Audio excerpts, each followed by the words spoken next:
Hi guys, this is Thunder E from Booredatwork.com, and today I'll be showing you some tips and tricks using the Galaxy Note 3. Now, if you just purchased a Note 3, you found out this device is packed with a lot of features. Now, you have a lot of features from the S4, but also the new features packed in here. So the S4 gesture controls and all that stuff is in there, but there's so much more new features in this device. So we'll go ahead and show you a couple of them here. Now, the first thing I want to show you is actually how to pull out the two sections of the notification bar. So if you pull down from the top with one finger, it gives you a general notification bar. If you pull down with two fingers, this gives you the quick access notification bar, which gives you access to like NFC and things like that. Now, you do have that available in the general notification bar. You have to kind of scroll through and then you hit that, but it's very simple with just two fingers down, and it gives you this quick access, which is nice that you have this ability in here. And then you can go back, or you can pull it down again and you can edit the notification panel here for you. So that's something just to take note. Now, if you bought the Note 3 and you're like, okay, I love this device, but I really wish I could navigate it with one hand, I can do that quite easily with with one hand. For me, that's not a problem, but that might be an issue for you. There is actually one-handed touch controls, which we will show you. So first thing, you go into the settings, and then on the controls, you will find the option one-handed operations. That's right below S Pen. So you click on that. You have two options which you should check: use for all screens and keep hide in all call buttons. So this allows you to have one-handed controls for all screens on the device, and this is also for voice calls if you need that to be. So to access this, it's a very simple option. From either left or the right side of the screen, you have to swipe forward and back quickly. So like this, and boom, you have one-handed controls. What that does is basically reduces the screen size area to something smaller. So this actually looks like a 5-inch display, and you can customize it with the two tabs here. The one on the far right is to bring it back to normal, and the one on the left here is to resize. So I can resize it, make it small. If I wanted to make it a small display, I can resize it here and move it a little bit more, and it gives me customizable options. Now, you notice at the bottom here, you do have your menu, home, back, as well as volume keys. So they give you access to some volume controls with that. And you can see here, it still works all the way. I can open up my browser in there, hit home, and it works for every single screen in this layout. So you can see back to the dialer and so on and so forth. So that is one-handed controls. Now, if you went back, because I ticked the second box there, if I go into the dialer, this allows the dialer to be one-handed controls, just the dialer itself, and I can swap between left and right sides if in case I'm left-handed or right-handed. So those are a few nice options to give you just better control of your device if you feel it's it's too large or something like that. Now, some other controls in the settings we have here. Of course, we do have air gesture, motions, and things like these are all things you could find in the Galaxy S4. Now, S Pen controls. So turn off pen detection. It's a very simple one. This is from the Galaxy S2. Is basically if you have your S Pen out and you walk away, you keep going away, it should be I need to walk away for at least maybe about 10 or 15 feet for that to work, but that is also there. Then you also do have pen detachment options here, so it gives you what options you want when you detach the pen. I have air command, you can do action memo or nothing in there. Then you have S Pen keep a sound here. Of course, it's the same thing, it does that, so when you walk away. So you have those options in there for the S Pen. Now, one of the cool features of the S Pen is actually with the multi-window functionality, and of course that's can be accessed by holding down that, and we do have the multi-window. So you do have the multi-window here. You can actually customize your multi-window for later, and it's a very simple option. You scroll down to the bottom, see this check mark, this kind of icon there, and it says create, edit, or help. And if I scroll through, I should have one that I have created already, or maybe not. So easily we can create one. So let's go ahead, we'll open up Chrome, and we'll open up YouTube. Add YouTube. Sorry, we'll open up YouTube, and then let's open up Chrome. So we have YouTube and Chrome, and we want to browse the web at the same time, and we also want to watch videos. So we can do that quite easily, of course, with multitask, but there are a couple of things you can do. Like I said, I can save this option by going here and then going to create, and I call this YouTube Chrome. So whenever I want this multitask option, YouTube Chrome is saved for me, so I can pull up anytime. Now within the multitask menu here, you have this icons here where you can drag and drop content in there. So for instance, I can basically clip, if this was like the sketch pad, I could do this,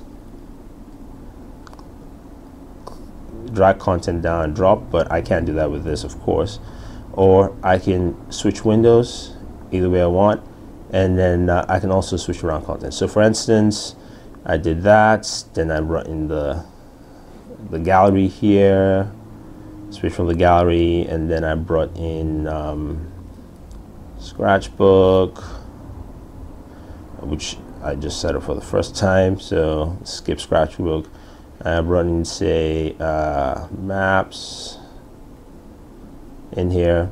So I have a bunch of things. I actually has a little multitask window within this where I can go here, and that shows me all the previous applications I've opened up within one of my my windows here. So I can jump back to any one. So I can go back to YouTube and say, you know, I just want to watch YouTube while I'm still browsing. So that's a pretty cool feature with the S Pen that gives you a lot of cool functionality altogether in here, and I think that's pretty much worthwhile for the average user. Going back into settings here, so we do have all the control features in there. You also have things like power save, which I say is quite vital. Make sure you turn that on, so that gives you better battery life in your device, and it's really worth it. It really increases the battery life. It's a feature that's been there in every single Galaxy device, but I think most people tend to kind of miss out on that, and it's a nice feature just to have, so that it gives you a good performance boost altogether. There's one more feature I would like to show you on this device. It's actually with Flipboard and its integration into the Galaxy Note 3, something they announced at launch. And you can scroll through, you can actually add a flip, you can see Flipboard here. But another way to access it is actually from the bottom of your device. As you go right below your list of quick applications here, you scroll up from the bottom here, and boom, this gives you this kind of blink feed style feature. It's powered by Flipboard totally, but you can add in, of course, your different websites as well as social social media outlets and things like that. So I can go here and I can look at my social, and just things that are coming through Twitter. I can also go through set of social. I can also look at news. You can see I can just select all my different news outlets, and this again is powered by Flipboard. I can pick things like politics, I can go games, you know, and head back and scroll all the way through,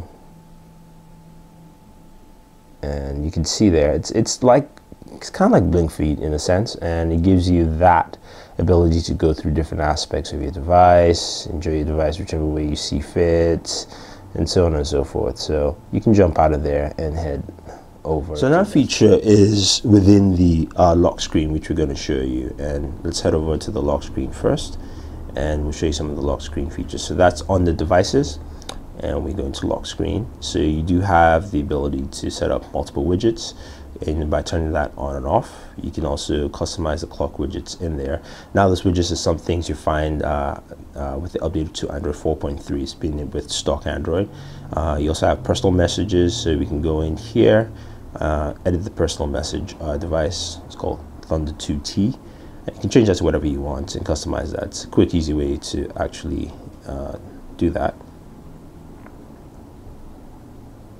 And then you also have unlock effects, owner information, and wake up in lock screen. So this is using voice prompts in your lock screen for whatever function you want. So you turn that on, you can go in there, and it's got four wake up functions, and you can select within those for a couple of different options. So here you can say open camera, and basically you just have to speak the words open camera, open camera, open camera, open camera, open camera, open camera, open.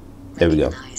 So you do have to say it 4 times to actually get it to set, and then you can use it. So if we go to our lock screen here, and this is our lock screen, we say open camera. All right, so there it is, finally worked. Open camera. So you do have that option there. Again, it's something that you have to be very precise with your enunciation of the words. So if you go back to your lock screen, as I mentioned, the widgets, and it's very easy to access the widgets from the top where the name is or the date and time. You basically slide that down, and that shows you the widget. And that, in this case, we have the we have a widget here that shows date, time, weather, birthdays, and if I slide to the right, I do have access to other apps on my device. I can actually edit that. I should change my screen timeout function. I can go in and edit that, and I can add an application here if I want to. See, what application do I want to add? For instance, I can go in here, add something new, and say, you know what, I want my fantasy football to show up in there. So I can do that, check that out, done. And I can also add more widgets here. For instance, bring into Google Plus posts, put that there. So when I slide down, I do have access. Oops, putting Google Plus again. Let's try something else. Instead of Google Plus, S Health. All right, we'll put that there. So we do have S Health in there. So the lock screen function allows you to put in widgets, different aspects if you want to. You can also just load on the right hand side of the camera, just like you found in Android 4.3. So those are just different things you can do with the lock screen, and you can see quickly access into my single-handed mode, which you can easily do this. Again, simple options, pretty good, great functionality given to the user with the Galaxy Note 3. So that's pretty much it, guys. If you have any questions or any comments about tips and tricks here using the Galaxy Note 3, let us know.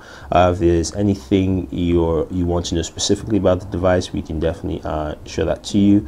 But if you have any questions or any comments, let us know. Don't forget to subscribe to all our pages on Twitter, Facebook, and YouTube. It's all Booredatwork with 2 O's. So it's Thunder E saying thank you, and always enjoy your entertainment.